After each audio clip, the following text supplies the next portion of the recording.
Hello friends, welcome back to mom semi food kitchen channel. ఇవాల్టి special అరటికాయ బజ్జీలు. ఈ అరటికాయ బజ్జీల్ని బయట చల్లగా వర్షం పడుతున్నప్పుడు 10 మినిట్స్లో ఈజీగా ఈ అరటికాయ బజ్జీల్ని ప్రిపేర్ చేసేసుకోవచ్చు ఇంట్లో. దానికోసం ముందుగా ఒక పచ్చి బనానాని తీసుకోవాలి. ఈ అరటికాయని పైన మొత్తం శుభ్రంగా వాష్ చేసి పీల్ తీసేసుకోవాలి. ఈ విధంగా పీల్ తీసుకున్న అరటికాయని మరలా ఒకసారి శుభ్రంగా వాష్ చేసేసుకోవాలి. వాష్ చేసుకున్న తర్వాత ఈ అరటికాయని సన్నగా ముక్కలాగా కట్ చేసుకోవాలి. ఇక్కడ నా దగ్గర తురిమేది ఉందన్నమాట. దాంతో నేను అరటికాయని ముక్కల్లాగా కట్ చేసుకుంటున్నాను. దీంతో అయితే మరి సన్నగా వస్తాయి. చాకుతో కట్ చేసిన దానికంటే కూడా చాలా అంటే చాలా సన్నగా వస్తాయి.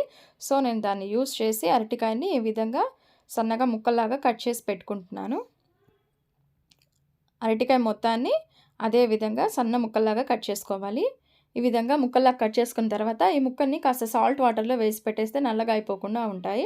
నెక్స్ట్ ఒక గిన్నె తీసుకొని అందులోకి 1 కప్ వరకు శనగపిండిని తీసుకోవాలి. ఈ శనగపిండిలోకి 1 స్పూన్ వరకు సాల్ట్, 1 స్పూన్ జీలకర్ర వేసుకొని పిండిని బాగా మిక్స్ చేసుకోవాలి. ఈ విధంగా ముద్దల్లాగా లేకుండా పిండిని బాగా పొడి పొడిగా అయ్యే విధంగా మిక్స్ చేసుకోవాలి. అండ్ ఇందులోనే కాస్త చిటికెడు వంట సోడాను కూడా వేసుకోవాలి. వంట సోడా వేసుకోవడం వలన మనకి బజ్జీలు అనేవి చాలా పొంగుతూ వస్తాయన్నమాట. ఈ వంట సోడా వేయకపోతే మనకి పిండి అనేది అంత క్రిస్పీగా అనిపించదు అనమాట బజ్జీ వేస్తే. సో కాస్త వంట సోడాను కూడా వేసుకోవాలి. వేసుకున్న తర్వాత ఈ విధంగా పిండిలో గడ్డల్లాగా లేకుండా పిండి మొత్తం బాగా పొడి పొడిగా అయ్యే విధంగా మిక్స్ చేసుకోవాలి. ఈ విధంగా మిక్స్ చేసుకున్న తర్వాత కొద్దిగా వాటర్ యాడ్ చేసుకుంటూ మనము పిండిని బాగా లూజ్గా మిక్స్ చేసుకోవాలి. ఒకేసారి వాటర్ పోసేస్తే పిండి మొత్తం లూజ్ అయిపోతుంది. కాబట్టి కొద్దిగా వాటర్ యాడ్ చేసుకుంటూ పిండిని బాగా మిక్స్ చేసుకోవాలి.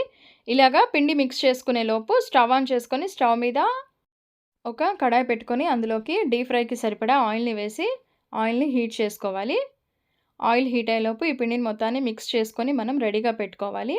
ఈ విధంగా పిండిని మిక్స్ చేసుకున్న తర్వాత ఇందులోకి ముందుగా కట్ చేసి పెట్టుకున్నాం కదా అరటికాయ ముక్కలు, సాల్ట్ వాటర్లో వేసి పెట్టాం కదా, ఆ ముక్కల్ని ఒక్కొక్కటిగా తీసుకొని ఈ పిండిలో డిప్ చేసుకొని ఆయిల్లో వేసుకొని ఫ్రై చేసేసుకోవాలి.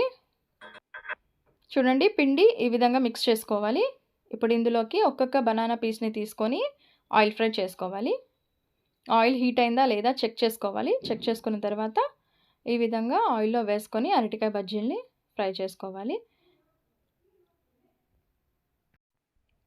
చాలా అంటే చాలా బాగుంటాయండి అరటికాయ బజ్జీలు.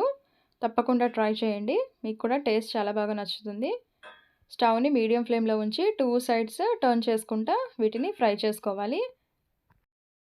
ఇవి ఫ్రై అయిన తర్వాత ఒక టిష్యూ పేపర్ వేసిన ప్లేట్లోకి వీటిని తీసుకొని టమాటో సాస్తో సర్వ్ చేసుకుంటే మనకి ఎంతో టేస్టీ అయిన బనానా బజ్జీ అనేది రెడీ అయిపోయింది.